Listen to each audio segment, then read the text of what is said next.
শোনো, তোমরা এটা জানো কিনা দেখো তো, যে অসহপীড়ন এটা হচ্ছে এমন একটা পীড়ন, এমন একটা স্ট্রেস যেটার জন্য একটা বস্তু ভেঙে যায়, যেটার জন্য একটা বস্তু ভেঙে যায়। অসহপীড়ন সবসময় স্থিতিস্থাপকতার ডাবল হয়। মানে মনে করো কোনো একটা বস্তুর স্থিতিস্থাপকতা 2 × 10⁻11, এই কথার মানে তার অসহপীড়ন হবে 4 × 10⁻11। এখন স্থিতিস্থাপক গুণাঙ্ক 2 × 10⁻11 এই কথাটার মানে কি? এই কথাটার মানে হচ্ছে ওই বস্তুর উপর যদি আমি 2 × 10⁻11 প্যাসকেল চাপ প্রয়োগ করি, ততক্ষণ পর্যন্ত ওই বস্তু স্থিতিস্থাপক থাকবে। মানে ধরো বস্তুটাকে টান দিলাম, টান দিয়ে ছাড়া দিলে সে আবার আগের জায়গায় চলে আসবে। কতটুকু পর্যন্ত চাপ দিতে পারবো? 2 × 10⁻11 প্যাসকেল পর্যন্ত চাপ দিতে পারবো। এর চেয়ে বেশি চাপ দিলে, ছাইরা দিলে সে আগের জায়গায় আসবে না, সে একটু বড় হয়ে যাবে। অনেকটা আমরা যখন ছোটবেলায় ইলাস্টিকের প্যান্ট পরতাম, ছোটবেলায় যখন আমাদের বয়স 2-3 থাকে, ইলাস্টিকের প্যান্ট আমাদের পরায়, কয়দিন পর দেখা যায় ইলাস্টিকটা ঢোলা হয়ে যায়। কেন? টানাটানি করতে করতে ইলাস্টিক ঢোলা হয়ে যাচ্ছে, কারণ ইলাস্টিকের একটা ইলাস্টিসিটি আছে, একটা ডেফিনিট লেভেল পর্যন্ত কাজ করে। এটি বেশি দিলে কিন্তু তার মধ্যে একটা স্থিতিস্থাপক ক্লান্তি কাজ করে, সে আর আগের মতো, ছেড়ে দিলে আগের মতো ছোট হয়ে যায় না। এই কতটুকু প্রেসার পর্যন্ত প্রয়োগ করতে পারবো, যতটুকু পর্যন্ত প্রয়োগ করলে ছেড়ে দিলে তাকে সে আগের জায়গায় আসবে, এই জায়গাটাকে আমরা বলি স্থিতিস্থাপকতা। এখন আমরা এটা যদি জানি, তাহলে আমরা এটাও বের করতে পারবো কতটুকু টানলে সে ভেঙে যাবে, সে ছিঁড়া যাবে। এটাকে বলে, এই পীড়নকে বলে হচ্ছে অসহ পীড়ন। এটা ন্যাচারালি স্থিতিস্থাপকতার ডাবল হয়। তুমি আমাকে বলো দেখি, তুমি আমাকে বলো দেখি, স্থিতিস্থাপকতা যে কোনো একটা রাশির জন্য কি, বা যে কোনো একটা পদার্থের জন্য কি ধ্রুবক না? যেমন লোহার ইয়ং এর গুণাঙ্ক 2 × 10⁻11, এটা 1 কেজি লোহা নাও, 2 কেজি লোহা নাও, 3 কেজি লোহা নাও, সবার ইয়ং এর গুণাঙ্ক কিন্তু 2 × 10⁻11 হয়। তাহলে ইয়ং এর গুণাঙ্ক একটা উপাদানের ধর্ম। এটা বস্তু যতক্ষণ পর্যন্ত চেঞ্জ না হচ্ছে, লোহা থেকে যদি পানি হয় তাহলে তার গুণাঙ্ক বদলাবে, অন্য একটা গুণাঙ্ক আসে। তুলার অন্য একটা গুণাঙ্ক আছে, কিন্তু 1 কেজি তুলার গুণাঙ্ক যা, 10 কেজি তুলার গুণাঙ্ক তাই। তার মানে একটা একটা গুণাঙ্ক বা একটা স্থিতিস্থাপকতার মান, এটা কিন্তু একটা ডেফিনিট পদার্থের জন্য ধ্রুবক। তাহলে স্থিতিস্থাপকতাকে ডাবল করলে অসহপীড়ন পাওয়া যায়। তাহলে একটা বস্তুর অসহপীড়ন ওই বস্তুর জন্য ধ্রুবক। 2 কেজি ভরের তুলা যতটুকু প্রেসার দিলে ভেঙে যাবে, 4 কেজি ভরের তুলা অতটুকু প্রেসার দিলে ভেঙে যাবে, ঠিক না? এখন তুমি আমাকে বলো তো পীড়ন মানে কি? পীড়ন মানে কি? বল বাই ক্ষেত্রফল বা ওজন বাই ক্ষেত্রফল, তাই না? তাহলে আমি বলতে পারি, দেখো, অসহপীড়ন ইজ ইকুয়াল টু অসহ ভর বাই ক্ষেত্রফল। এই ক্ষেত্রফল কোন ক্ষেত্রফল? প্রস্থচ্ছেদের ক্ষেত্রফল। প্রস্থচ্ছেদ মানে বুঝছো? মনে করো আমি একটা লোহার দণ্ড নিলাম, এই দণ্ডের এই জায়গাটা হচ্ছে প্রস্থচ্ছেদ, এটাকে আমরা বলি এ। তাহলে তুমি একটু ভাবো, অসহপীড়ন কি একটা ধ্রুবক রাশি না? তাহলে আমি কি বলতে পারি, দেখো তো, অসহ ভর, ও সরি, অসহ ভর না, অসহ ভার, সরি, অসহ ভার মানে ওজন আর কি। অসহ ভার ইজ প্রপোর্শনাল টু ক্ষেত্রফল। যেহেতু পীড়ন একটা কি রাশি? ধ্রুবক রাশি। অসহ পীড়ন যেহেতু ধ্রুবক রাশি, তাহলে আমি ক্ষেত্রফলটাকে কোন ইচ্ছা করে গুণ করে দিলাম ধ্রুবকের সাথে, তাহলে অসহ ভার সমানুপাতিক ক্ষেত্রফল হয়। এর কথা মানে কি?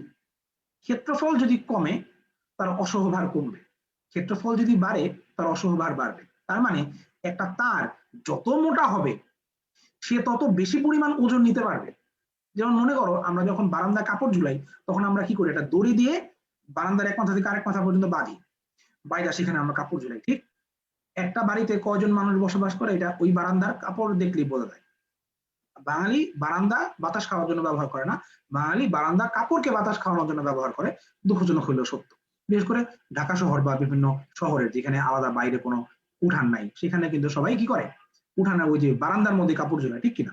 তো এই বারান্দা যখন আমরা একটা দড়ি দিয়ে কাপড় ঝুলাই, এই দড়ি মনে করো এতটুকু লম্বা, এই দড়ি মনে করো 5টা শার্ট তাকে তার মধ্যে ঝুলানো যায়, টান টান থাকে সে। আমি যদি দড়িটাকে কেটে যদি অর্ধেক করে দিই, যে এতটুক জায়গার মধ্যে 5টা শার্ট এসে ধরতে পারবে। 5টা শার্ট ঝুলাইলেও এতটুক জায়গাও কিন্তু ঝুলবে না, টান টান হয়ে থাকবে। কেন? কারণ আমি তাকে দৈর্ঘ্য ছোট করছি। তার প্রস্থচ্ছেদের ক্ষেত্রফল কিন্তু এখন আগের মতোই আছে, তার মানে সে এখন আগের মতোই স্ট্রং। যদি তারটাকে আমি প্রস্থচ্ছেদের ক্ষেত্রফল বরাবর কেটে দিতাম, মনে করো তারটাকে আমি যদি একদম মানে ক্ষেত্রফল বরাবর যদি অর্ধেক করে দিতাম, তখন তারটা পাতলা হয়ে যেত, তখন সে এত বেশি ওজন নিতে পারতো না। আমি কি ব্যাপারটা বুঝাইতে পারছি? বুঝতে পারছি? তাহলে একটা তারের ওজন নেওয়ার ক্ষমতা তখনই বদলাবে যখন সে মোটা চিকন হয়, মানে যখন তার ক্ষেত্রফল বাড়বে কমবে। সেই লম্বায় বাড়লে কমবে তার ওজন নেওয়ার ক্ষমতা বদলায় না, কারণ ওজন নেওয়ার ক্ষমতা ক্ষেত্রফলের সাথে সমানুপাতিক, দৈর্ঘ্যের সাথে না। এইটা থেকে এই বেসিকটা আসবে। কোন তারকে কেটে সমান দুই টুকরা করা হলো, মানে তারের কিন্তু ক্ষেত্রফল বরাবর কোনো চেঞ্জ করি নাই, দৈর্ঘ্য বরাবর চেঞ্জ করছি, এর মানে হচ্ছে তার অসহভার আগের মতোই থাকবে। আর তোমরা আমাকে বলো, যদি তারটাকে প্রস্থচ্ছেদ বরাবর অর্ধেক করা হইতো তাহলে তার অসহভার পূর্বের কতটুকু হইতো, কে বলে? যদি কোনো তারকে প্রস্থচ্ছেদ বরাবর কেটে অর্ধেক করা হইতো তাহলে তার অসহভার পূর্বে কি হইতো? অর্ধেক হইতো, কারণ ক্ষেত্রফল অর্ধেক, অসহভারও অর্ধেক। কেমন? এবার প্র্যাকটিসের 1 নাম্বার, আশা করি এটা পারবা, ওই 7.5% মতোই। একটা তারের ইয়ংয়ের গুণাঙ্ক 2×10⁻11, এটা এখানে করে ফেলি। y হচ্ছে 2×10⁻11, 15% বৃদ্ধি, মানে 100-তে 15 বাড়বে, তাহলে l এর মান 100, স্মল l এর মান হচ্ছে 15, তাই না? পীড়ন কত আমরা জানি, y = পীড়ন বাই l বাই l, পীড়ন বাই বিকৃতি। তাহলে পীড়নের মান কত হবে? y * 15/100, এটা করে ফেললেই হয়ে যাবে। y এর মান হচ্ছে 2×10⁻11, বসায় দাও, 15 × 30, 30 কে 100 শূন্য দিয়ে কাটাকাটি করবা, এই 10 থাকবে, 10 আবার 10⁻11 কে ধরবে, আলটিমেটলি উত্তর হবে 3×10। আচ্ছা, এবার 2 নাম্বারটা ঢাকা ইউনিভার্সিটি অ্যাডমিশন টেস্টে আসছে। 1 মিটার দীর্ঘ, এইটা আমি একটু হোয়াইট বোর্ডে নিয়ে করি দাও। 1 মিটার দীর্ঘ এবং 10⁻² সেন্টিমিটার প্রস্থচ্ছেদের ক্ষেত্রফল বিশিষ্ট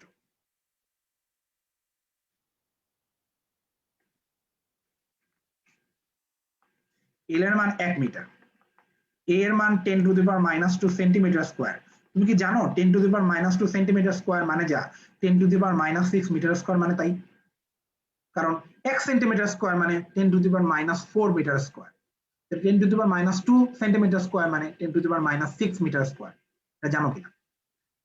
এরপরে দেখো দেয়া আছে তারকে 2 কেজি ওজন দ্বারা টানা হলো। এই বলো তো 2 কেজি ওজন মানে কি, কার মনে আছে?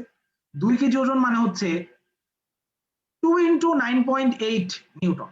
2 কেজি ওজন মানে 2 কেজি ওয়েট, এটার মানে হচ্ছে 2 কেজি ওয়েট,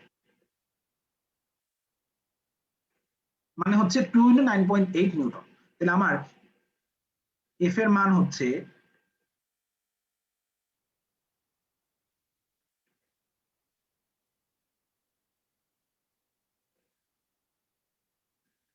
2 কেজি ওয়েট মানে 2 × 9.8 নিউটন। এটাকে গুণ দিও না, এটাকে এইভাবেই রাখো, গুণ দিও না, এইভাবেই রেখে দাও। এবার তারটির দৈর্ঘ্য বৃদ্ধি নির্ণয় করো, মানে স্মল এল এর মান জানতে চাইছে, স্মল এল কত? y দেয়া আছে 2×10⁻11, y দেয়া আছে 2×10⁻11, স্মল এল কত? তাহলে আমরা জানি যে y = FL/AL, তাহলে আমরা বলতে পারি L =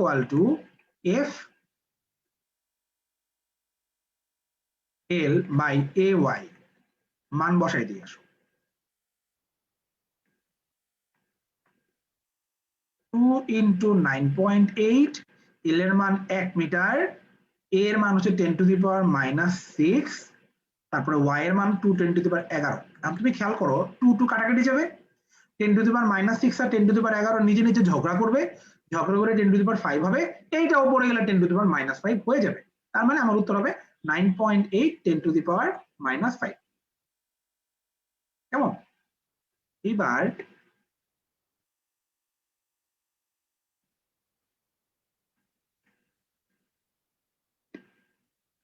13 নম্বর পেজ, পয়জনের অনুপাতের ম্যাথ, এটা আমরা এখানে করে ফেলতে পারি। আমরা জানি পয়জনের অনুপাত মানে হচ্ছে পার্শ্ব বিকৃতি বাই দৈর্ঘ্য বিকৃতি। পার্শ্ব বিকৃতি মানে কি? পার্শ্ব বিকৃতি মানে হচ্ছে যে ব্যাস বা ব্যাসার্ধের বিকৃতি। পার্শ্ব বিকৃতি দুইটাই বোঝায়, একটা হচ্ছে ব্যাসের বিকৃতিও বোঝায়, একটা ব্যাসার্ধের বিকৃতিও বোঝায়, একই কথা। তো এখানে দেখো ব্যাসার্ধ দেয়া আছে, আমরা ব্যাসার্ধ নিয়ে কাজ করব। ব্যাসার্ধ হ্রাস কত? 0.01 মিলিমিটার। ব্যাসের ব্যাস হ্রাস কত? ব্যাস হচ্ছে 0.01 মিলিমিটার, আমরা এখানে ব্যাসের বিকৃতি বলবো, কোনো সমস্যা নেই। আর নিচে ব্যাস কত? 5 মিলিমিটার। এখানে একক চেঞ্জ করা লাগবে না, কারণ কতটুকু হ্রাস পাইছে সেটার একক মিলিমিটার, আর ব্যাসের মানের একক মিলিমিটার, তো কাটাকাটি চলে যাবে। আলটিমেটলি মিলিমিটারকে মিটারে কনভার্ট করার দরকার নাই, কনভার্ট করলে আলটিমেটলি কাটাকাটি চলে যেত। আর দৈর্ঘ্য বৃদ্ধি পাচ্ছে কত? 5%। এটার মানে বুঝো, দেখো আদি দৈর্ঘ্য 2 মিটার, তাহলে আদি দৈর্ঘ্য 2 মিটার, কেমন? আর দৈর্ঘ্য বৃদ্ধি কত? এই 2 মিটার এর 5%, এটা বোঝো কিনা? 2 মিটারের 5% মানে কি? 2 ইন্টু 5%, এটা বলা যায়, তাই না? তাহলে 2 2 কাটাকাটি চলে যাবে, কাটাকাটি চলে গেলে শুধু 5% থাকবে। আর উপরে আমার 0.01/5ই থাকলো, মিলিমিটার মিলিমিটার চলে গেল। আর নিচে শুধু 5% হইলো, 5% মানে কত? 5/100, ঠিক? তাহলে আমি জাস্ট এটা উল্টাই দিই, 0.01/5 ইন্টু 100/5। দৈর্ঘ্য তো মিটার কোনটা বললা? অবশ্যই দৈর্ঘ্য মিটারে আছে, কিন্তু তুমি খেয়াল করে দেখো পয়জনের অনুপাতে কিন্তু উপরে একটা বিকৃতি, পার্শ্ব বিকৃতি, নিচে আর একটা বিকৃতি, দৈর্ঘ্য বিকৃতি। দৈর্ঘ্য বিকৃতির কিন্তু আলটিমেটলি কোনো একক নাই, কারণ দৈর্ঘ্য বিকৃতি মানে দৈর্ঘ্য বৃদ্ধি বা আদি দৈর্ঘ্য, তাদের তাদের নিজেরা নিজেরা একক একক কাটাকাটি হয়ে যাবে। আর পার্শ্ব বিকৃতি মানে কি?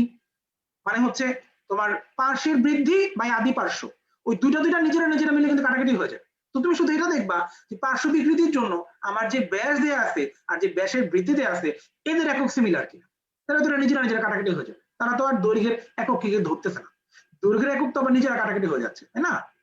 এই জন্য তুমি পয়জনের অনুপাতের সময় একক চেঞ্জ করতে যাওয়ার দরকার নাই, শুধু দেখবা হ্যাঁ ব্যাসের নিজেদের নিজেদের একক সেম আছে, তাইলেই হবে, কেমন? তাহলে এইবার নিচেটা আরেকবার বলবো, দেখ খেয়াল করে দেখো, ক্যাপিটাল এল এর মান কিন্তু 2, নিচে তো দৈর্ঘ্য বৃদ্ধি বাই আদি দৈর্ঘ্য হবে, তাই না? তো আদি দৈর্ঘ্য কত? 2। আর দৈর্ঘ্য বৃদ্ধি কত? আদি দৈর্ঘ্যের 5% বৃদ্ধি, আদি দৈর্ঘ্য মানে কত? 2, 2 এর 5% মানে কি? 2 ইন্টু 5%, ছোটবেলায় পড়তো না, এর এর কাজ করে গুণের মতো, 2 এর 5% মানে কি? 2 ইন্টু 5%, তো 2 2 কাটাকাটি, 5% মানে 5/100, তারপরে উল্টাই দিলাম, ঠিক আছে? এই উল্টানোর পর দেখো আমরা এই 100 দিয়ে 0.01 কে গুণ করবো না, আমরা নিচেরটা গুণ করে ফেলবো আগে, 5 5 25, 25 দিয়ে 100 কে কাটো, 4 25 100, তাহলে উপর হয় 4, এই 4 এর সাথে 0.01 গুণ, তাহলে 0.04, তাহলে গুণটা সুন্দর হইলো, সহজে হইলো, কেমন?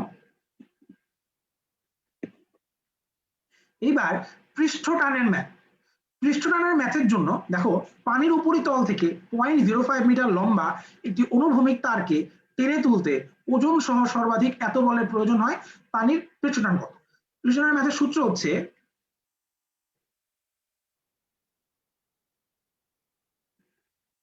তোমার, আমরা জানি টি ইকুয়াল টু F/L, তাই না? তুমি জানো পৃষ্ঠ টানের একক হচ্ছে নিউটন বা মিটার, তাই না? পানির ক্ষেত্রে F/12 দিতে হয় পানির জন্য, কারণ কি জানো? কারণ হচ্ছে পৃষ্ঠটান ওই সুইয়ের দৈর্ঘ্য বরাবর কাজ করে, সুইটা যখন পানির মধ্যে রাখবা সুইয়ের দুই মাথায় পানি দুই সাইড থেকে তাকে টানবে, এই জন্য যে এখানে দৈর্ঘ্যটা যে কাজ করতেছে এক সাইডের দৈর্ঘ্য প্লাস আরেক সাইডের দৈর্ঘ্য মিলে টুয়াইস এল হচ্ছে, তো সূত্র হচ্ছে পানির জন্য টি ইকুয়াল টু F/টুয়াইস এল, মান বসাই দিলেই হয়ে যাবে। আমরা জানি পৃষ্ঠটান মানে হচ্ছে F/L, কিন্তু তুমি যদি কোনো সুই বা কোনো বল বা কোনো কিছু যদি পানির মধ্যে ঢুকাও, তাহলে ওই সুইয়ের দুই পাশ বরাবর কি দুইটা দৈর্ঘ্য আছে, দুই দৈর্ঘ্য বরাবর তখন দুই ভাবে কাজ করবে, এই জন্য আমরা নিচে বসাবো টুয়াইস, মান বসাই দিয়ে আসো, 7.28 10 to the power -3 divided by 2 into 0.05, 2 into 0.05 মানে হচ্ছে 0.1, 0.1 উপরে গিয়ে একটা 10 হিসেবে গুণ হবে, তখন এটা হবে 7.28 10 টু দি পাওয়ার -2, এটা গেল। এবার 2 number, 7.28 into 10 to the power -2 centimetre ব্যাসার্ধের একটি গোলাকার পানি বুদবুদের অভ্যন্তরীণ অতিরিক্ত চাপ কত? এইটা আমাদের এখনকার সিলেবাসে নাই, এটা আমাদের এখনকার সিলেবাসে নাই, তো কিন্তু এটা মানে অ্যাডমিশন টেস্টে পুরনো সিলেবাসের ম্যাথে ছিল, তো আগের বছরগুলোতে প্রশ্ন আসছে এখান থেকে, তো আমরা এই জন্য একটা থিওরিতে আলোচনা করব, তারপরে আমরা এটার অঙ্কটা করে ফেলবো। দেখো লেখা আছে সাবান বললে কি হতো, কেন হতো, এই ব্যাপারটা আমি তোমাকে একটু বোঝাই, একটু মনোযোগ দিও। পানি বুদবুদের অভ্যন্তরীণ অতিরিক্ত চাপ মানে আসলে কি?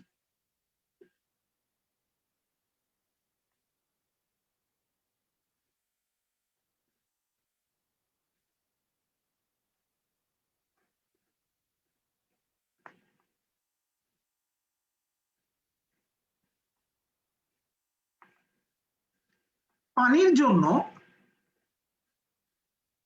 এই অতিরিক্ত চাপের সূত্র হচ্ছে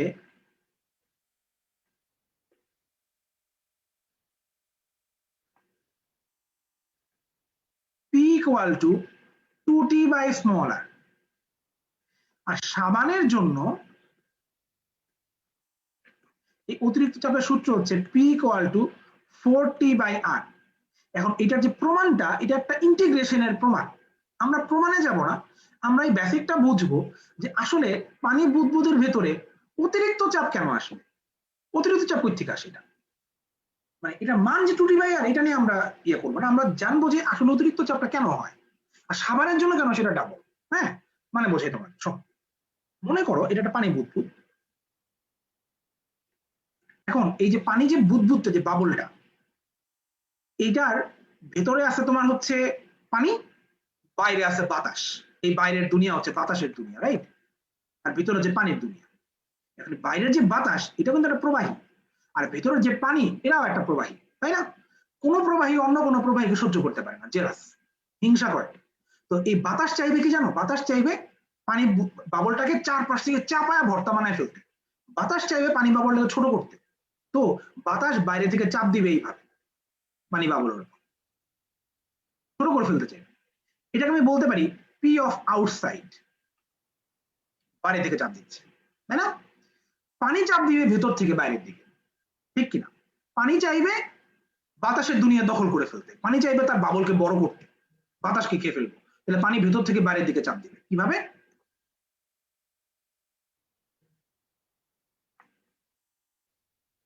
তাহলে আমি বলতে পারি না এটা হচ্ছে পি অফ ইনসাইড, এটা বলা যায়, ঠিক কিনা? এটা বলা যায় কিন্তু পি অফ ইনসাইড। এখন তোমার মনে হইতে পারে যে ভাইয়া তাহলে বাইরে থেকে বাতাস চাপ দিচ্ছে ভিতরের দিকে পানিকে ছোট করতে চায়, ভিতর থেকে পানির যে লিকুইড সেটা বাইরের দিকে চাপ দিচ্ছে পানিকে বড় করতে চায়, এই দুইজনের যুদ্ধাযুদ্ধিতে দুইজনের চাপ সেম, তো পানির বাবল বড় হয় না ছোট হয় না, তাহলে ঘটনা তো ভাইয়া ভিতরের চাপ আর বাইরের চাপ তো তাহলে সেম হওয়ার কথা, সেম না হলে তো সাম্যাবস্থায় আসবে না। আসবে বলো? আসার তো কথা না, সাম্যাবস্থায় এদের কারণে আসে না। আরো একজন আছে এখানে অদৃশ্য, দেখতে পাচ্ছ না, সেটা হচ্ছে পানির পৃষ্ঠটান। যে কোনো কিছুর পৃষ্ঠটান চায় তাকে ছোট করতে। তোমরা কি জানো দুনিয়া প্র্যাকটিক্যাল যে কোনো শেপ গোলাকার হয়? যেমন ধরো বৃষ্টিপাতের সময় বৃষ্টিগুলা তৈরি হয় কোত্থেকে? উপরের মেঘের খণ্ড থেকে। মেঘের মধ্যে কি থাকে? বরফ খণ্ড, তাই না? এই বরফ খণ্ড যখন একসময় ঘন হয়ে যায়, ঘন হয়ে যায়, আর যখন তার বাতাস যখন তাকে ধরে রাখতে পারে না, তখন বরফ খণ্ডগুলো যখন পরস্পরকে সংঘর্ষ করে তখন বরফ খণ্ডগুলো নিচে খসে খসে পড়ে। ঠিক এই বরফ খণ্ড বর্ষার প্রথম বৃষ্টিতে এত বেশি থাকে যে তখন খসে পড়তে পড়তে নিচে পড়তে পড়তে সে তরল হওয়ার আগেই পড়ে যায়, তখন আমরা সেগুলোকে বলি শিলা, শিলাখণ্ড বলি কিনা? তো তো নর্মাল বৃষ্টিতে কি হয় যে উপর থেকে অত বেশি ওজনের বরফ খণ্ড পড়ে না, এটা মাটিতে পড়ার অনেক আগেই পানি হয়ে যায়, তখন সে বরফ খণ্ড কিন্তু একটা স্ফটিক, একটা কেলাস, এটা যখন পানি হয়ে যায় তখন তো এটার 4 কোণা হইতে পারতো পানি, তাই না? 6 কোণা পানি হইতে পারতো, এটা কেন গোলই হয় অলওয়েজ? কারণ হচ্ছে একটা বাবল যখন গোল হয় তখন তার সারফেস এরিয়া কম হয়, তার বাইরের পৃষ্ঠের ক্ষেত্রফল কম হয়, বাইরের পৃষ্ঠের ক্ষেত্রফল যত কম তার মধ্যে তত কম এনার্জি থাকে। দুনিয়ার সবকিছু চায় জিরো এনার্জিতে যাইতে, সবাই চায় সাম্যাবস্থায় যাইতে, সবকিছু ইকুইলিব্রিয়ামে থাকতে চায়, এই জন্য সবাই চায় কম ক্ষেত্রফলে থাকতে, সবাই চায় কম এনার্জিতে থাকতে, এই জন্য দুনিয়ার প্র্যাকটিক্যাল সবকিছু সংকুচিত হয়ে গোল হইতে চায়। এটা কার কারণে হয়? সারফেস টেনশনের কারণে হয়, পৃষ্ঠটানের কারণে হয়। তার মানে এখানে আরো একটা অদৃশ্য বদমাইশ আছে যে পানির বিরুদ্ধে কাজ করতেছে, যে তোমার এটাকে কি করতে চায়? ছোট করতে চায়। তার মানে এটা হচ্ছে ঘরের শত্রু বিভীষণ, পানি নিজেই চাচ্ছে না নিজেকে বড় করতে দিতে, পানির একটা জিনিস চাচ্ছে পানিকে বড় করতে, আবার পানির সারফেস টেনশন চাচ্ছে পানিকে কি করতে? ছোট করতে। তাহলে এখানে আরো একটা ঘরের শত্রু বিভীষণ আছে, যে হচ্ছে সারফেস টেনশন। সে পানির ভেতর থেকেই পানিকে চাপ দিচ্ছে ছোট করার জন্য। তার মানে এই যে পানির যে বড় হইতে যাওয়ার যে ইচ্ছা, পি ইনসাইড, এটা আসলে দুইজনের সাথে যুদ্ধ করতেছে। এটা পি অফ আউটসাইড এর সাথে যুদ্ধ করতেছে, এটা পি অফ সারফেস টেনশন এটার সাথে যুদ্ধ করতেছে।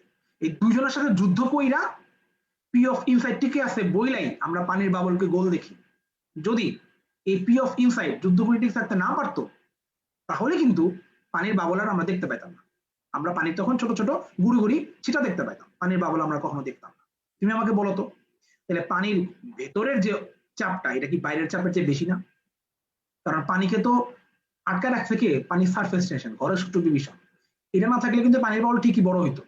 তুমি দেখতা একটা ম্যাজিক্যাল জিনিস দেখতা, যে পানির বৃষ্টি পানি পড়তে পড়তে পড়তে পড়তে আস্তে আস্তে বড় হচ্ছে, বরফ বড় ফোটায় তোমার উপর পড়তেছে। ম্যাজিক্যালও হইতো, আবার বিপজ্জনকও হইতো, তাই না? তো আমরা এখান থেকে বলতে পারি না, দেখো তো, P of inside minus P of outside equal to P of ঘরের সূত্র ডিভিশন। এটাই হচ্ছে সেই অভ্যন্তরীণ অতিরিক্ত চাপ। এই যে এইটার মানেই হচ্ছে পি ইকুয়াল টু 2T/R। তাহলে পানির ভেতরের প্রেসার অলওয়েজ বেশি। এটার সাথে যুদ্ধ করে কে কে? দুইজন, একটা বাতাস, একটা পানি নিজেই। কোনটা? Surface tension. এই দুজন মিলে পানিকে আটকে রাখে এক জায়গায়। তাহলে পানির ভেতরের চাপটা অপেক্ষাকৃত বেশি। কতটুকু বেশি? 2T/R পরিমাণ বেশি। কথা হচ্ছে সাবানের জন্য কেন ডাবল? পানির জন্য তো বুঝলাম, সাবানের জন্য কাহিনী কি? ব্যাপারটা হচ্ছে কি জানো, তোমরা কি কখনো দেখছো কিছু ম্যাজিশিয়ান ম্যাজিক দেখায়, সাবানের বাবলের মধ্যে সুই ঢুকায়, ঢুকায় আবার সুইটা বের করে ফেলে, কিন্তু বাবল ফোটে না? এটা কখনো দেখছো ম্যাজিক? তুমি নিজেও কখনো ট্রাই করে দেখো, গোসলখানায় গোসল করতে গেলে এটা সুই নিবা, সুই নিয়ে কায়দা করে যদি সাবানের বাবলের মধ্যে ঢুকাইতে পারো, মনে করো এটা বুদবুদ, সাবানের বুদবুদ হয়ে আছে, তুমি সুই ঢুকাবা আবার বের করে ফেলবা, বাট বাবলটা ফুটবে না। এটা কেন জানো? কারণ সাবানের চামড়া হচ্ছে গন্ডারের চামড়ার মতো। ওই বলে না, আমাদের বাপ মারা আমাদের গালি দেয়, গন্ডারের চামড়া, মারলেও কিছু হয় না, বকলেও কিছু হয় না, ভোতামুখ করে বসে থাকে, তারপরে নিজে যেটা ইচ্ছা ওইটাই আবার করতে থাকে, দেখবা বকে না এইভাবে। সাবানের অবস্থা এরকম। মনে করো সাবানের পানির বাবলের, পানির গায়ের চামড়া হচ্ছে পাতলা, মানে পানির প্রাচীর হচ্ছে পাতলা, সাবানের বাবলটা এরকম হয়।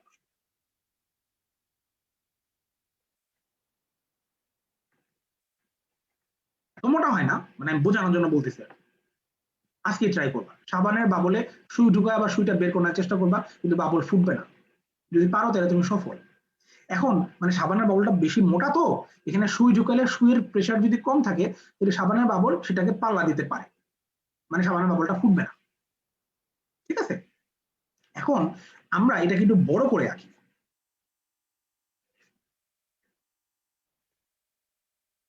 জীবনে কখনো সাবানের বাবল এরকম হয়নি, কিন্তু আমরা বড় করে, আমরা প্রাচীরটাকে বড় করে আঁকলাম, প্রাচীরের মধ্যে কি হয় এটা দেখতে চাচ্ছি। তুমি আমাকে বলো, পানির বাবলের জন্য বাইরের চাপ যদি পি হয়, বায়ুমণ্ডলীয় চাপ, ভেতরের চাপ কত হবে? পি প্লাস 2T/R, ঠিক কিনা? বাইরের চাপ যেটা পি আউট, এটার সাথে 2T/R যোগ করলে ভেতরের চাপটা পাওয়া যাবে, ঠিক না? ঠিক না? তাহলে সাবানের জন্য কি হবে দেখো, সাবানের জন্য বাইরে হচ্ছে বাতাস, বাতাসের জন্য চাপ যদি পি আউট হয়, তাহলে যখনই এক লেয়ার ভিতরে ঢুকবা, তখন এখানে একবার 2T/R যোগ হবে। কারণ আমরা জানি এক লেয়ার করে ভিতরে ঢুকলে 2T/R করে চাপ বাড়ে। এরপরে যখন তুমি আরেক লেয়ার ভিতরে ঢুকবা, তখন এই চাপের সাথে এই যে 2T/R, তার সাথে আরো 2T/R যোগ যাবে, কারণ তুমি দুইবার লেয়ার ঢুকতেছো। সাবানের ক্ষেত্রে লেয়ার যেহেতু দুইটা, যেহেতু প্রাচীরটা মোটা, এটা দুইটা লেয়ারের মতো কাজ করে। তো একবার ঢুকলা, পি আউটের সাথে 2T/R যোগ হইলো, অতিরিক্ত চাপ। আরেকবার ঢুকলা, এই পি আউট প্লাস 2T/R যেটা 2T/R, এটার সাথে আরো 2T/R যোগ হইলো, এটা টোটাল কত হইলো? 4T/R। এটা সাবানের ক্ষেত্রে যেহেতু দুইটা তল, সাবানের জন্য অতিরিক্ত চাপ হচ্ছে 4T/R। অতিরিক্ত চাপ মানে কি? বাইরের যে বাতাসের চাপ, সেই তুলনায় ভেতরে এই পরিমাণ চাপটা বেশি। বোঝা যাচ্ছে কিনা? তাহলে আমরা এটা অ্যাপ্লাই করব, আমরা এটা অ্যাপ্লাই করব। দেখো, আমরা এমসিকিউর জন্য সূত্র মুখস্থ করে ফেলতেছি। আমরা দেখো 2T/R 4T/R, 7.28 10 to the power -2, এটা হচ্ছে আর। অভ্যন্তরীণ অতিরিক্ত চাপ কত? অবশ্যই পৃষ্ঠটান দিয়ে দিবে, 7.28 10 to the power -2 দিয়ে দিচ্ছে। তাহলে আমরা বুঝতেছি যে আমার সূত্র হচ্ছে P equal to 2T/R। তাহলে 2 into 7.28 10 to the power -2, নিচে হচ্ছে R, 7.28 10 to the power -2 centimetre. তাহলে তার সাথে আরো 10 to the power -2 দিলে এটা মিটার হবে, তাই না? তাহলে 7.28 7.28 কাটাকাটি, 10 to the power -2 10 to the power -2 কাটাকাটি, নিচে একটা 10 to the power -2 রয়ে যায়, ওটা উপরে গেলে কত হবে? 100, মানে 2 into 100 মানে 200। সাবানের ক্ষেত্রে কি হইতো? 400 হইতো। কেন হইতো? কারণ সাবানের কয়টা তল? সাবানের দুইটা তল। ঠিক আছে? এইবার প্রবাহীর ম্যাথ। প্রবাহীর ম্যাথের জন্য আমার সূত্র হচ্ছে F equal to 6 pi r eta v, F equal to 6 pi r eta v, এটার সূত্র হচ্ছে এটা। আসলে মান বসায় করে ফেলি, পায়ের মান নিয়ে ভয় পাওয়ার কিছু নাই, পায়ের মান সহ অপশন দিবে। 6 পাই, আর এর মান কত 200 মিলিমিটার, মানে 200 into 10 to the power minus 3 metre. এটা কত 1 10 টু দি পাওয়ার মাইনাস 3, কারণ এটার মান হচ্ছে 0.001, তাহলে 1 10 to the power minus 3। V এর মান কত 1 10 টু দি পাওয়ার মাইনাস 2। আসলে হিসাব করি, 6 দোকানে 12, এই যে 200 এটাকে বলা যাবে না 2 ইন্টু 100, এই 100 গিয়ে 10 টু দি পাওয়ার মাইনাস 2 কে বাদ দিয়ে দিবে, তাহলে 6 দোকানে 12 পাই, আর 10 টু দি মাইনাস 3 মিলে মাইনাস 6 হলো, এটা মিলল। এবার 2 নাম্বারটা, 100 গ্রাম ভরের একটি বস্তু পানির মধ্যে পড়ায় তার উপর ক্রিয়ারত প্লবতা 0.981 নিউটন হলে সান্দ্র বল কত? এখন তোমাদের আমি যে এই জিনিসটা বলতে চাই, বৃষ্টির পানি যখন উপর থেকে পড়ে তখন বৃষ্টির পানির উপর কিন্তু বাতাসের একটা বাধা কাজ করে, এটা হচ্ছে বাতাসের প্লবতা, তাই না? এই প্লবতা বৃষ্টির পানিকে আটকায় ধরতে চায়, এটার জন্য এই যে এই বলটা যে উপরের দিকে আটকায় ধরতে চায়, বাতাস তো একটা প্রবাহী, তাই না? তার মধ্যে কোনো কিছু যাইতে গেলে সে বাধা দিতে চায়। প্লবতা ইজ ওয়ান কাইন্ড অফ ঘর্ষণ বল। তোমার হচ্ছে এই কঠিন পদার্থে যেমন ঘর্ষণ, তোমার প্রবাহী পদার্থের হচ্ছে প্লবতা, তেমন যাইতে গেলে সে বাধা দিয়ে আটকায় ধরতে চায়। তো এই প্লবতা কি করে বৃষ্টির পানির বেগকে কমাইতে চায়, কমাইতে বৃষ্টির পানির বেগটাকে একটা টার্মিনাল ভেলোসিটিতে নিয়ে যায়, প্রান্ত বেগে নিয়ে যায়। তখন বৃষ্টির পানির ফোঁটাটা প্রান্ত বেগে পড়তে থাকে, তখন সে একটা প্রান্ত বলে পড়তে থাকে, যেটাকে আমরা বলি 6 পাই r eta v। তাহলে আমি এই জিনিসটা কি বলতে পারি কিনা দেখো তো, যে আমার বৃষ্টির পানির ওজন কাজ করতেছে নিচের দিকে, সেখান থেকে প্লবতা তার সাথে যুদ্ধ করতেছে, তাকে আটকা ধরার চেষ্টা করতেছে, যুদ্ধ করে যা বেঁচে থাকবে ওটাই হচ্ছে সান্দ্র বল। ওই বলেই পানিটা নিচের দিকে পড়বে এবং ওই বেগেই পানিটা নিচের দিকে পড়বে, এই জন্য বৃষ্টির পানি ফোঁটা মারাত্মক ধরনের বেশি হয় না। যদি এই প্লবতা কাজ না করতো তাহলে বৃষ্টির পানি ফোঁটা নিচে পড়তেই থাকতো, তার বেগ বাড়তেই থাকতো, এবং যখন সে মাটিতে পড়তো সে বুলেটের মতো মানুষের দেহভেদ করে চলে যেত। পেপারে নিউজ আসতো যে বৃষ্টির পানির ফোঁটার আঘাতে যুবক নিহত, কথা বোঝা যাচ্ছে? এই ধরনের নিউজ আসতো। প্লবতার কারণে আমরা বেঁচে যাচ্ছি, প্লবতা বৃষ্টির পানিকে আটকায় ধরে রাখতে চাচ্ছে। এটা হচ্ছে আমাদের সূত্র, এটা আমরা ইউজ করতে চাই। কত নম্বর অঙ্কের জন্য? প্রবাহীর ম্যাথে 2 নম্বর অঙ্কের জন্য। দেখো এই 2 নম্বর অঙ্কে আমার বলছে বস্তুর ভর 100 গ্রাম, বস্তুর ভর 100 গ্রাম, তাহলে তার ওজন কত? 100 গ্রাম মানে কত? 0.1 কেজি, রাইট? 100 গ্রাম মানে হচ্ছে 0.1 কেজি, তাহলে তার ওজন হচ্ছে 0.1 ইন্টু 9.81 এত, মাইনাস প্লবতা ইকুয়াল টু সান্দ্র বল, তাই তো? এই 0.981 এর সাথে 9.81 এর সাথে 0.1 গুণ দিলে হয় 0.981, আর প্লবতার মানও দেখো আমাদের অঙ্কে 0.981 লেখা আছে, প্লবতার মান আমাদের অঙ্কে 0.981 লেখা আছে, তাহলে আমরা লিখতে পারি 0.981 ইকুয়াল টু সান্দ্র বল। সান্দ্র বলের মান কত হবে?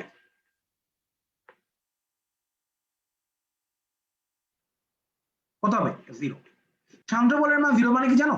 সান্দ্র বলের মান 0 মানে সান্দ্র বেগ 0, এর মানে ওই পানির ফোঁটা আর মাটিতে পড়বে না, ওই পানির ফোঁটা বাতাসেই ভাসা থাকবে, মাটিতে আর পড়বে না। এখানে দেখো এখানে কি কথা বলছে, এখানে বলছে একটা বস্তু পানির মধ্যে পড়ছে, তার প্লবতা এত, এর মানে এই বস্তুটা পানিতে আর ডুববে না, এই বস্তুটা পানিতে ভাসতে থাকবে, কারণ তার সান্দ্র বল 0, মানে তার কোনো সান্দ্র বেগ থাকবে না, পানির ভেতরে সে ঢুকতে পারবে না।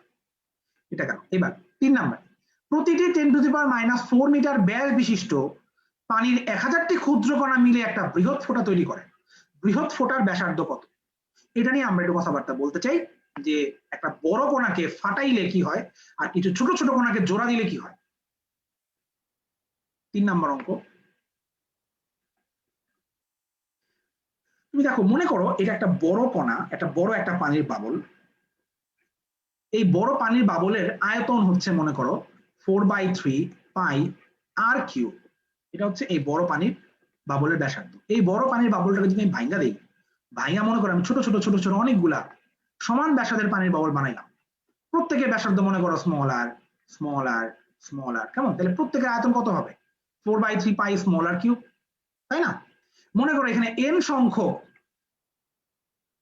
ছোট বাবল আছে, তাহলে আমি কিন্তু বলতে পারবো এই বড় বাবলের আয়তন যা হবে এইটা, আর এই n সংখ্যক ছোট বাবলের পানির যে আয়তন এটা সেম হবে, কারণ যে কোনো কিছুকে ভাঙলে চুললে মোচড়াইলে তার সবকিছু চেঞ্জ হয়, বাট তার আয়তন চেঞ্জ হয় না, আয়তন সবসময় ফিক্স থাকে।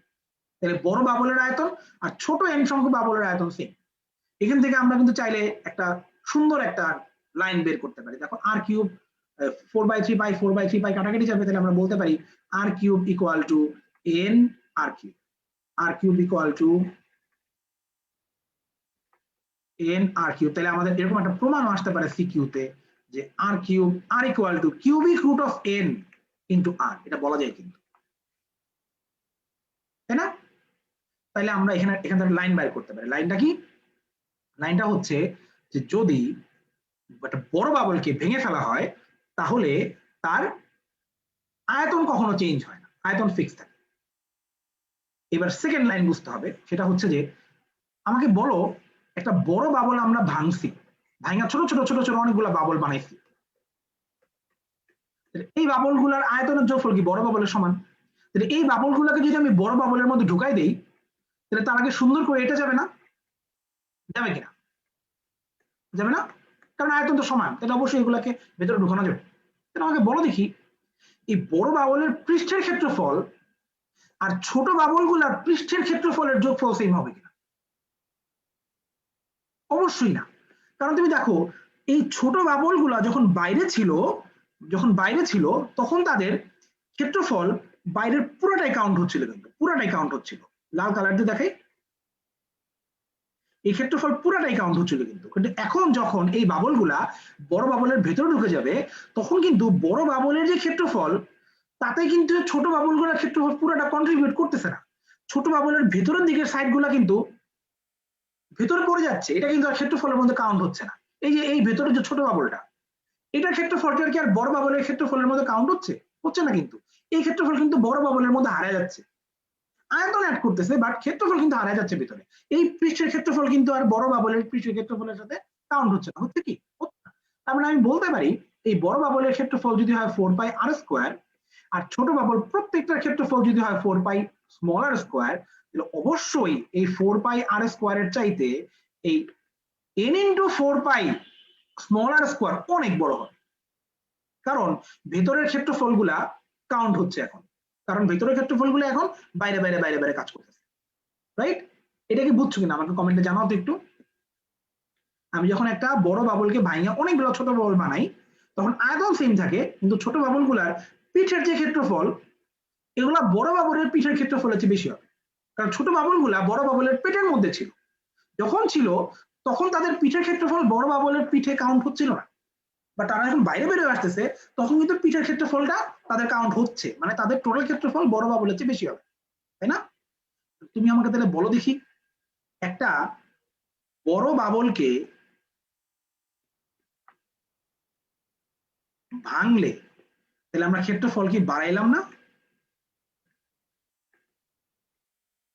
ক্ষেত্রফল বাড়াইলাম, তাই না? ক্ষেত্রফলের বৃদ্ধিজনিত কাজ হচ্ছে W equal to del A into T, এটা হচ্ছে ক্ষেত্রফলের বৃদ্ধিজনিত কাজ। আসলে আমরা কাজের সমীকরণটা বের করি। ডেলে মানে কি? ডেলে মানে হচ্ছে 4 পাই আর স্কোয়ার ইন্টু এন, এটা হচ্ছে নতুন ক্ষেত্রফল, আর আগের ক্ষেত্রফল কি 4 পাই আর স্কোয়ার, রাইট? তাহলে এটার বিয়োগ হলো যে ডেল এ ইন্টু টি, তাহলে আমার এটা সূত্র হবে 4 পাই কমন নিব,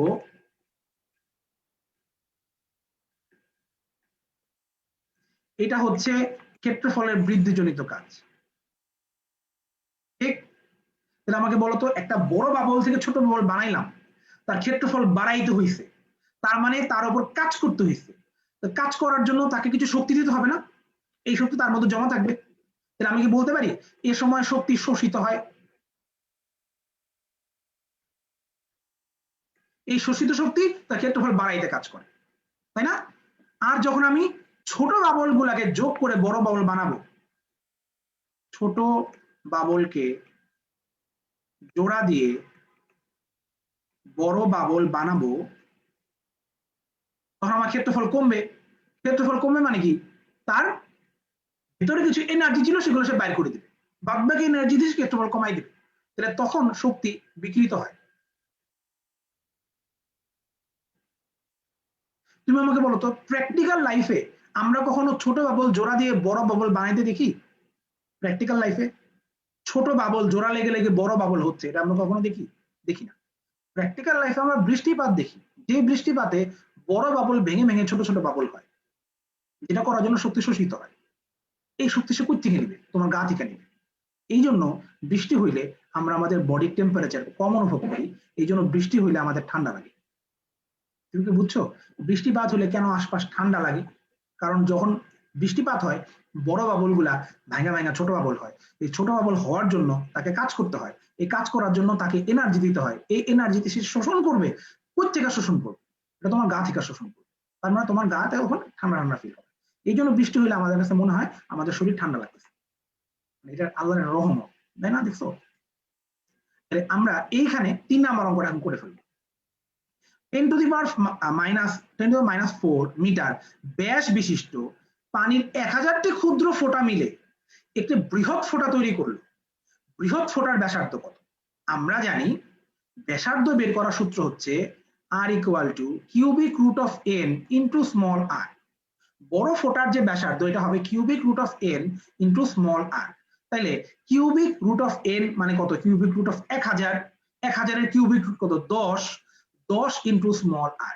স্মল r এর মান কত? 10⁻⁻4/2, 10⁻⁻4/2, কারণ এটা তো ব্যাস, ব্যাসার্ধ মানে কি 2 দিয়ে ভাগ করতে হবে। 10⁻⁻4/2 কাটাকাটি করে ফেলো, 5 10⁻⁻4।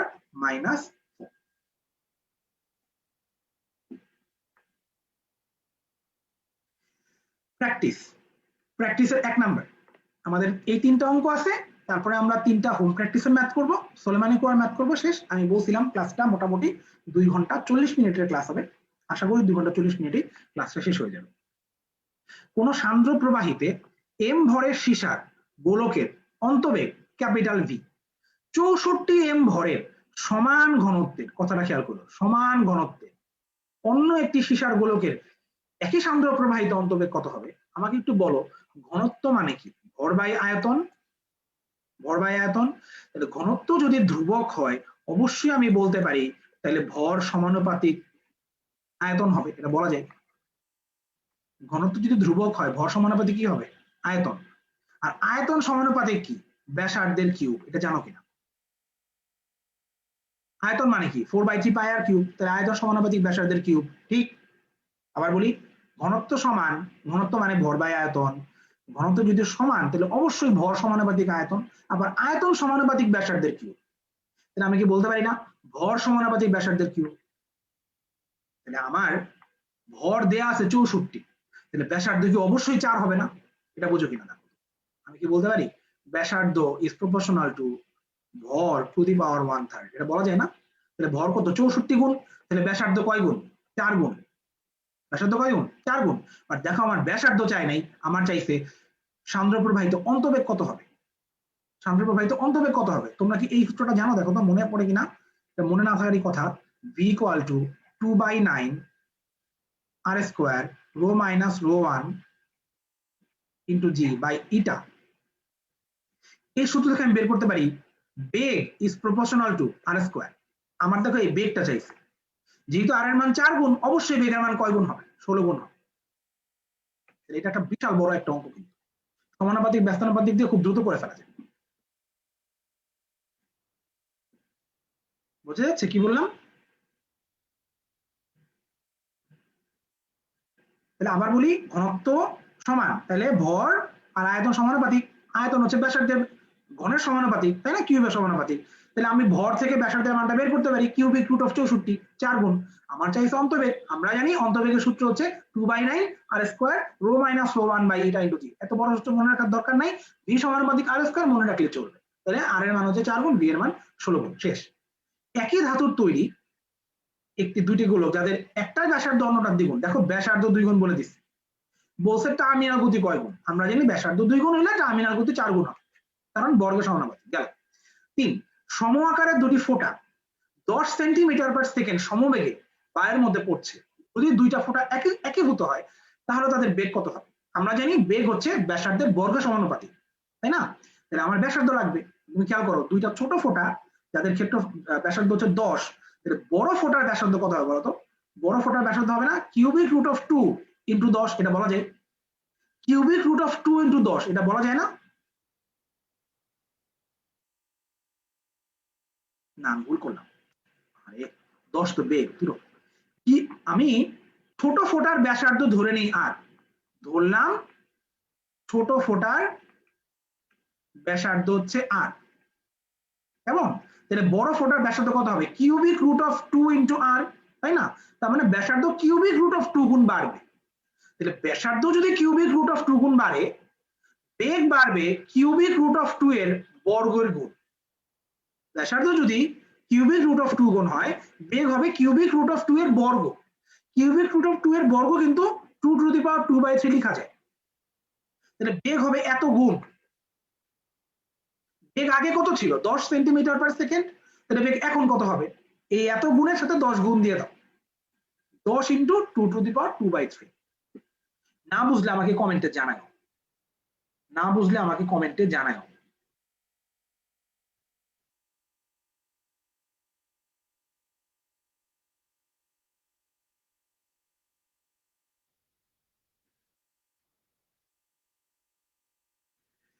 আচ্ছা এটা গেল। এবার 6 নাম্বারটা, 6 নাম্বার হোম প্র্যাকটিসের 6 নাম্বার, এটা হচ্ছে তোমার খুবই সোজা।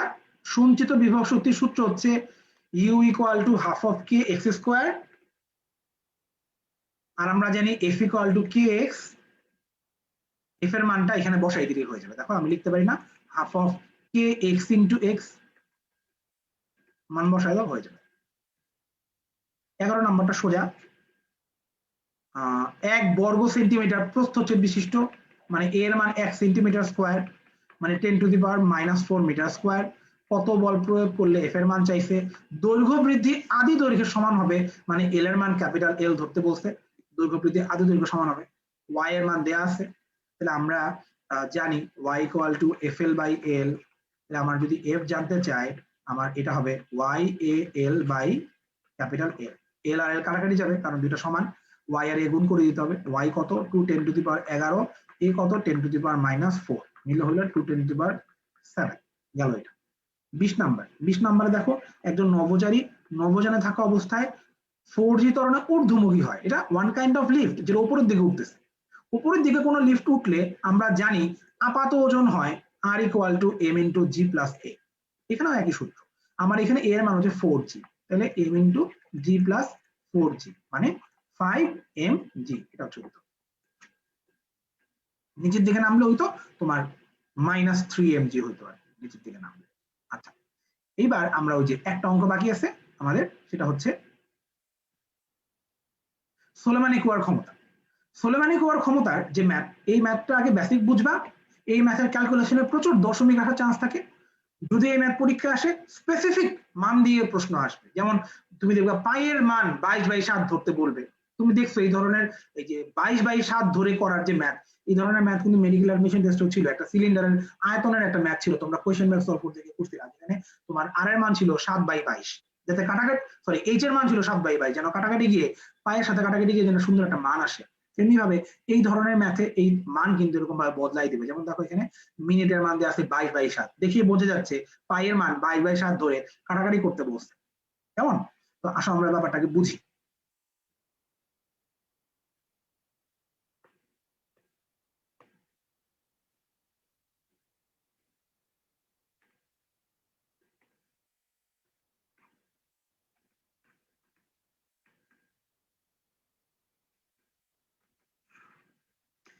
এইরকম ম্যাথে দেখবা তোমাকে বলবে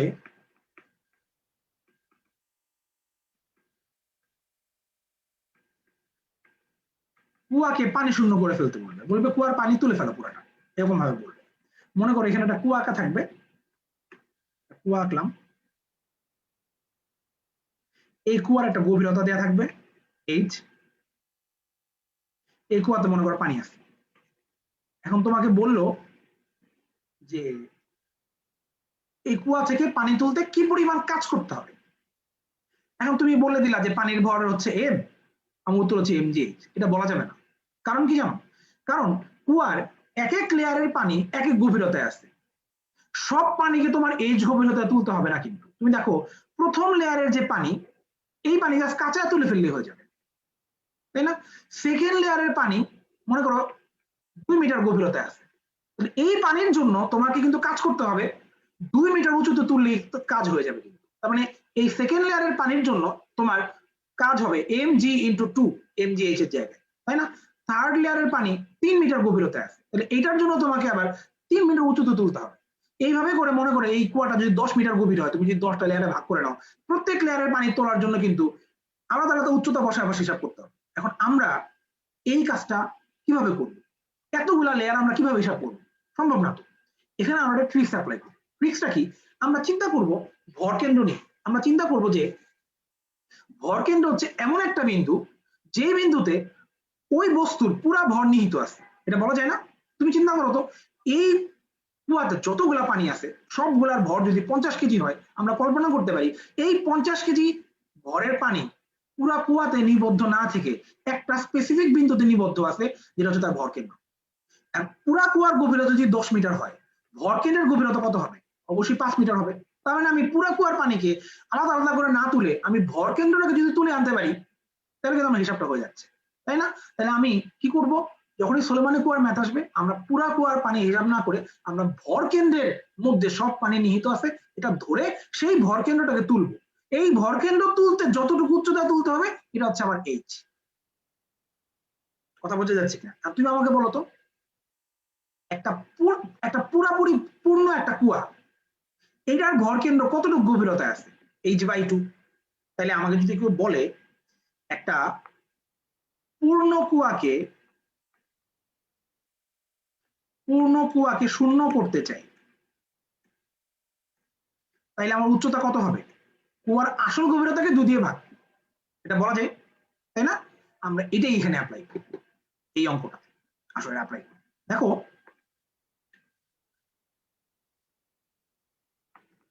বলা আছে একটা পানিপূর্ণ কুয়ার গভীরতা 60 মিটার, ব্যাসার্ধ 1 মিটার। ওই কুয়াতে কত কেজি ভরের পানি আছে তাও দেখো বলে নাই, বলে দিছে কুয়ার গভীরতা 60, ব্যাসার্ধ 1। এই কথা মানেটা কি দেখো, মানে এই কুয়ার গভীরতা 60 মিটার, ব্যাসার্ধ 1 মিটার, এই কুয়াকে কি বলা যায় না একটা সিলিন্ডার? তাহলে এই কুয়ার আয়তন আর পানির আয়তন সেম হবে না? তাহলে আমি কি পানির আয়তনটা বের করতে পারি না? পানির আয়তন কত হবে? পাই আর স্কয়ার এইচ। আমি জানি ঘনত্ব সমান সমান ভর বাই আয়তন। তাহলে আমি যদি পানির ভরটা বের করতে চাই, পানির ঘনত্বের সাথে পানির আয়তন গুণ করে দিলেই হয়ে যাবে। পানির ঘনত্ব কত? 1000 10⁻³ তাই না? আর কুয়ার আয়তন কত? পাই আর স্কয়ার এইচ। আর এর মান এইচ এর মান দেওয়া থাকবে। আসো আমরা এটা বসাই এখানে।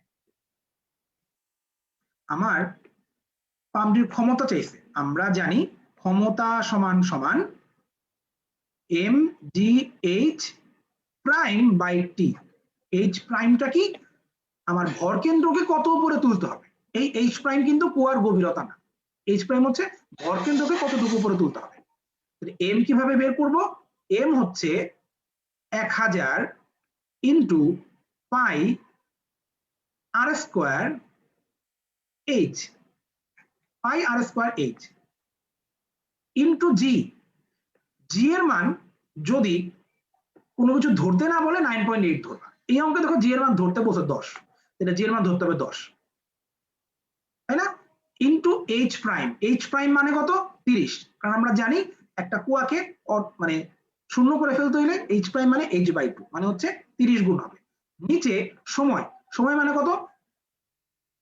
22/7 মিনিট। 22/7 মিনিট মানে কি 60 দিয়ে গুণ করলে সেকেন্ড। বলছি পাম্পের অশ্বক্ষমতা নির্ণয় করো। তার মানে কি ক্ষমতাটা বের করার পর 740 দিয়ে ভাগ দিতে হবে। আমি 740 দিয়ে আগে ভাগ দিয়ে দিলাম, ঠিক আছে? ও ভালো কথা, পানির ঘনত্ব তারা 1000 ধরতে বলে নাই। দেখো পানির ঘনত্ব তারা বলছে 746 ধরতে। তাহলে পানির ঘনত্ব যে আমরা 1000 ধরছিলাম, আমরা আসলে ভুল করছিলাম। আমাদের কত ধরা উচিত পানির ঘনত্ব? 746। কেন? অঙ্কে বলে দিছে তাই। আশা করি আমরা কাটাকাটি করি, তুমি দেখো এই 746 নিচে 746 সাথে কাটাকাটি যাবে।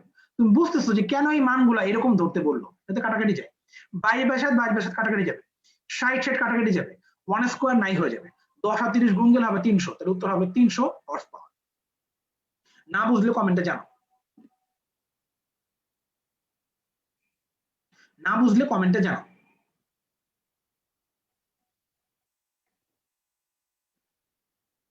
তাহলে তুমি কি বুঝতেছো যে আমার এখানে যে এম জি এইচ প্রাইম, এই এইচ প্রাইমটা হিসাব করে বের করতে হবে। আমি দেখি তোমাদের মাথায় কত বুদ্ধি। আমাকে একটু বলো, মনে করো একটা কুয়া আগে থেকেই অর্ধেক ভরা আছে, অর্ধেক ভরা, মানে কুয়ার গভীরতা এইচ, কিন্তু কুয়াটা আগে থেকে অর্ধেক ভরা। তাইলে বলো এটা যে ভর কেন্দ্র, এটাকে কতটুকু উপরে তুলতে হবে? এই অঙ্কে এইচ প্রাইম কত হবে?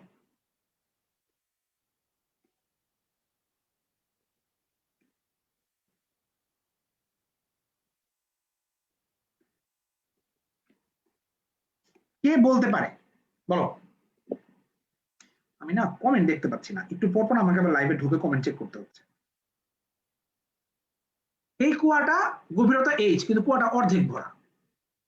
তাইলে এই কুয়ার যে পানি আছে, এই পানির ভর কেন্দ্রকে কতটুকু উচ্চতায় তুললে কুয়াটা খালি হয়ে যাবে?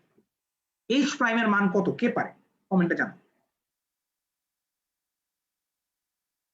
h/3 না, 3h/4। ইশিকা জাহান, গুড ট্রাই, মানে তুমি আইডিয়াটা ধরতে পারছো কিন্তু হিসাবটা মিলে নেই। 3h/4 হবে। আমি বলি কেন, ভালো করে খেয়াল করে দেখো। এই এতটুকু h/2 না? তাহলে অবশ্যই অবশ্যই এটার উচ্চতা h/4 না? আমার তো এটা উচ্চতা চাইনি, এটার উপর থেকে গভীরতা চাইছে। তো নিচ থেকে উচ্চতা যদি h/4 হয়, উপর থেকে গভীরতা 3h/4 হবেই। এবার কি বুঝছো?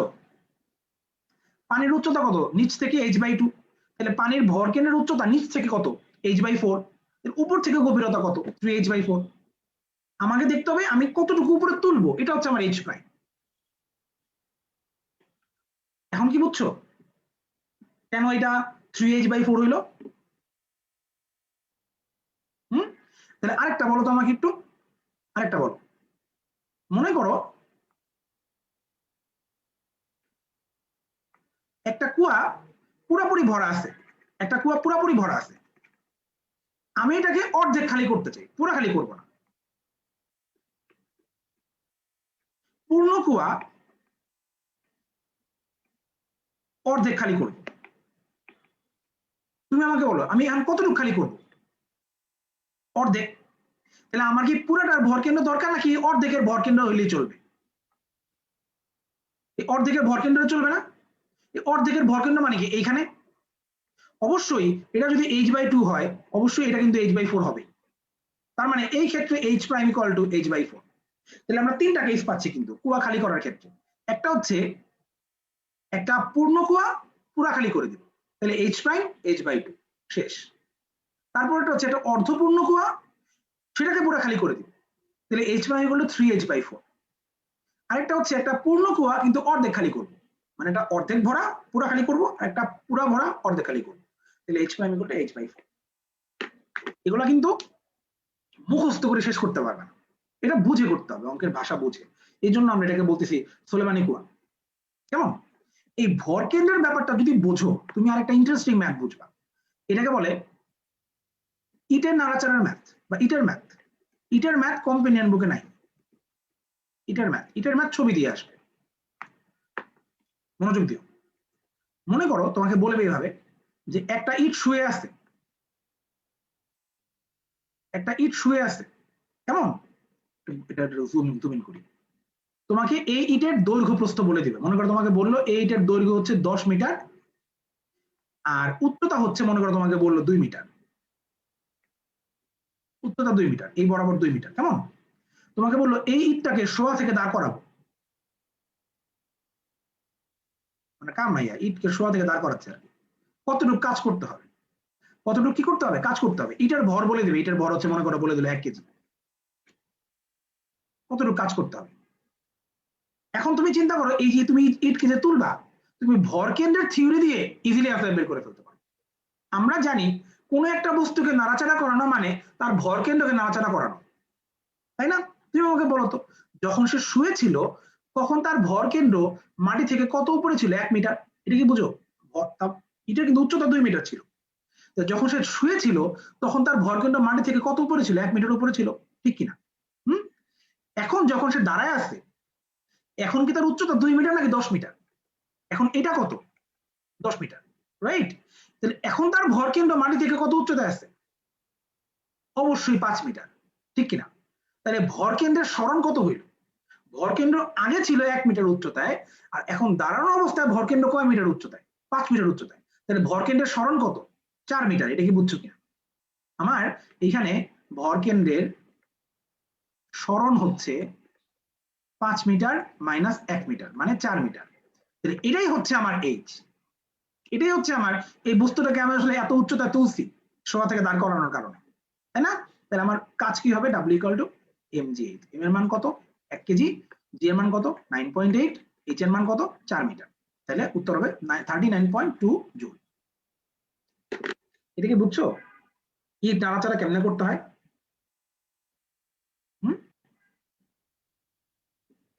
পারবে না?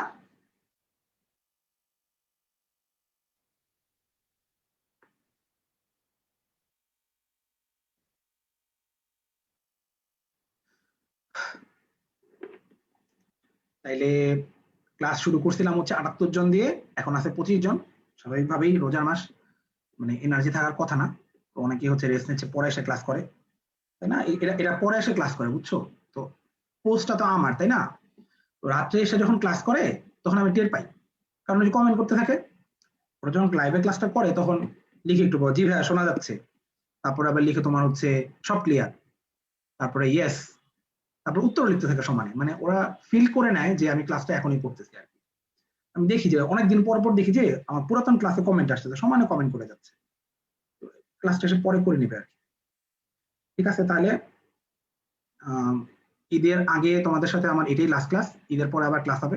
তোমাদের জন্য একটা ঘোষণা আছে, ঘোষণাটা আমি ক্লাসের শুরুতে দেওয়া উচিত ছিল, আমি ভুলে গেছিলাম, এখন বলে দিই।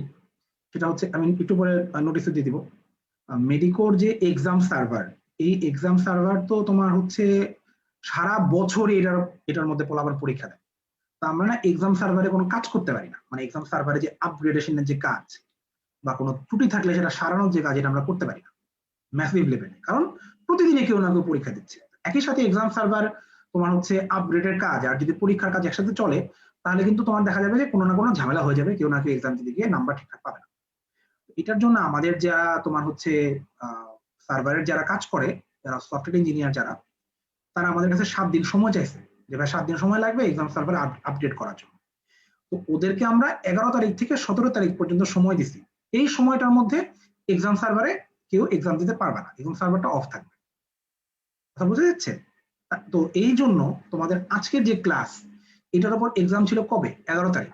11 তারিখ তো এক্সামটা হচ্ছে না, 11 তারিখ তো এক্সামটা হচ্ছে না, তাই না?